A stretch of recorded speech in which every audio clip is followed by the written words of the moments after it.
अस्सलाम वालेकुम नाज़रीन, आप देख रहे हैं लिटरेचर एंड हिस्ट्री और मैं हूं आपका मेज़बान उज़ैर आबिद। नाज़रीन, कार्ल मार्क्स की ज़िंदगी की कहानी की ये सीरीज़ जारी है। आज दूसरी किस्त में हम आपको कार्ल मार्क्स की ज़िंदगी के बारे में ज़्यादा बताएंगे, लेकिन इससे पहले आप लोगों से ये गुजारिश है कि हमारा ये channel literature and history subscribe कर दें और बेल आइकन को भी प्रेस कर दें ताकि हमारी कमिंग वीडियोज़ आपको बआसानी और बवक्त मिल सकें। नाज़रीन, कार्ल मार्क्स ने पहली बार फ़लसफ़े पे तनकीद की थी। वो तनकीद क्या थी?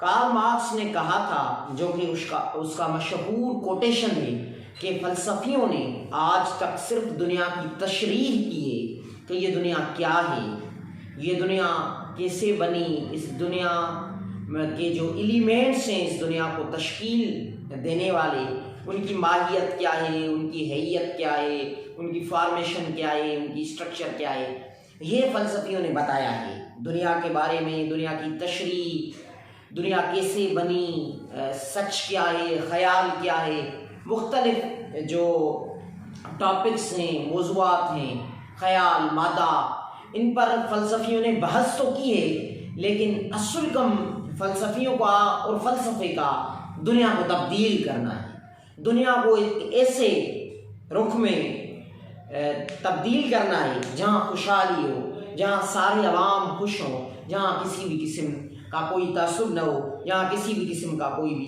तफर्रुक न हो। कार्ल मार्क्स ने कहा कि फ़लसफ़ियों ने इस सवाल पर बहस नहीं किया है कि समाज क्या है और समाज में कौन से तबकात हैं जो हुकूमत करते हैं, गरीब आखिरकार गरीब क्यों हैं और अमीर ही अमीर क्यों हैं, गरीब से गरीब तक क्यों होता जाता है और अमीर ज़्यादा से ज़्यादा अमीर हो जाता है, किसान का बेटा किसानी होता है और मज़दूर का बेटा क्यों मज़दूर होता है, ये दुनिया का निज़ाम क्या है, ये कैसे चल रहा है। इन सवालों पर फ़लसफ़ियों ने किसी भी किस्म का कोई बहस नहीं किया है। ये कार्ल मार्क्स की फ़लसफ़े पे पहली तनकीद थी कि फ़लसफ़ियों ने दुनिया की तशरीह तो की है, लेकिन दुनिया को बदलने की कोशिश नहीं की है। फ़लसफ़े का जो असल काम है वो दुनिया को तब्दील करना है।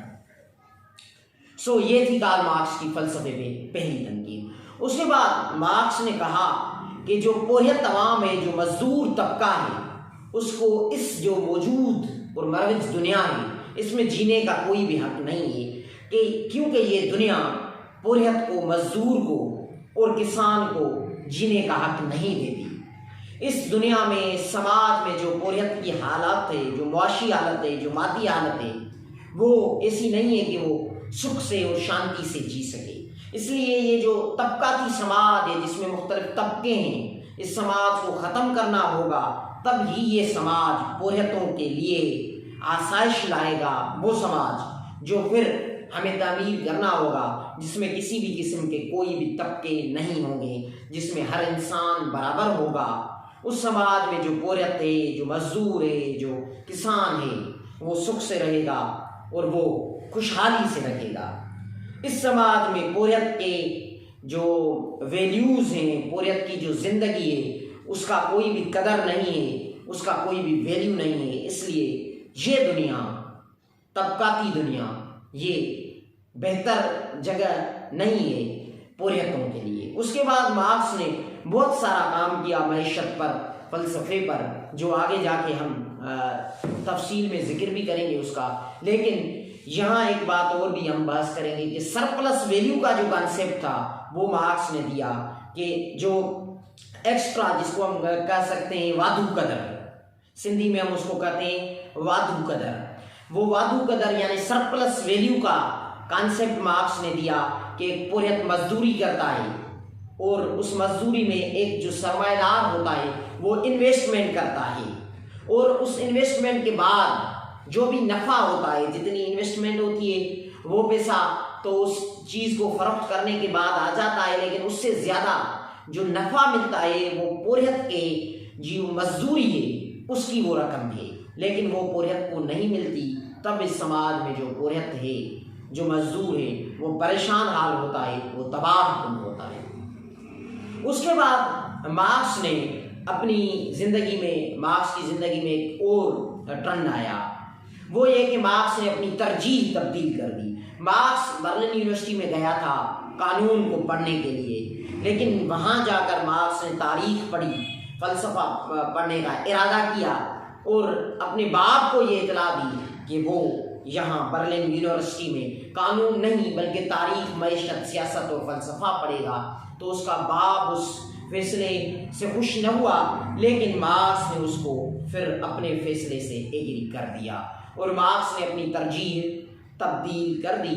और इसी ज़माने में मार्क्स एक बड़ा शायर बन गया, क्योंकि बून यूनिवर्सिटी में मार्क्स जेनी के साथ था और मार्क्स का इरादा न था बून यूनिवर्सिटी को छोड़ने का। लेकिन जब मार्क्स के बाप हेनरिक मार्क्स ने मार्क्स को मजबूर किया तो मजबूरन मार्क्स ने बून यूनिवर्सिटी छोड़ी और बर्लिन यूनिवर्सिटी में एडमिशन ली। यहाँ मार्क्स जेनी की जुदाई में एक बड़ा शायर बन गया और मार्क्स की जो भी मशहूर शायरी है वो उसी ज़माने की है। और उस ज़माने में एक तरफ तो मार्क्स ने तारीख, मईशत का और सियासत का, तारीख का, फ़लसफ़े का गहरा मुताला किया और दूसरी तरफ मार्क्स ने ऐसी ऐसी नज़में लिखी जो आज तक दुनिया के मुख्तलिफ ज़बानों में तर्जमे हुए हैं, उसके वो आज तक पढ़ी जाती हैं। वो लाजवाल नज़में जो मार्क्स का शायरी की उरूज का दौर था, वो बर्लिन यूनिवर्सिटी का दौर था। उस दौर में मार्क्स ने जेनी की जुदाई में शायरी की थी। उसके बाद मार्क्स ने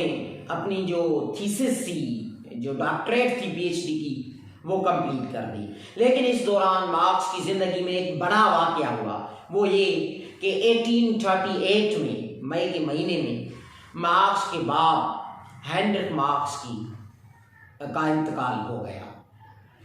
इस फैसले से, इस वाक़ये से मार्क्स को बहुत बड़ा सदमा पहुंचा, क्योंकि मार्क्स अपने बाप से बहुत ज़्यादा मोहब्बत करता था और अपने बाप हेनरिक मार्क्स की एक तस्वीर मार्क्स अपने पास ही रखता था। और कहते हैं कि 1883 में जब मार्क्स का इंतकाल हुआ तो वो तस्वीर मार्क्स के साथ ही मार्क्स की कब्र में दफन कर दी गई थी। हेनरिक मार्क्स के बाप की वो तस्वीर। मार्क्स ने जब अपनी पीएचडी की थीसिस कंप्लीट थी, उसका जो मौजू था, जो टॉपिक था, वो था यूनानी फ़लसफ़े के बारे में। डेमोक्रेट्स और एपिक्यूरस की तालीमात में क्या फ़र्क है, उसमें मार्क्स ने इस मौजू पर बहस किया था और अपनी डॉक्टरेट जो पीएचडी की थीसिस थी वो पेश की थी।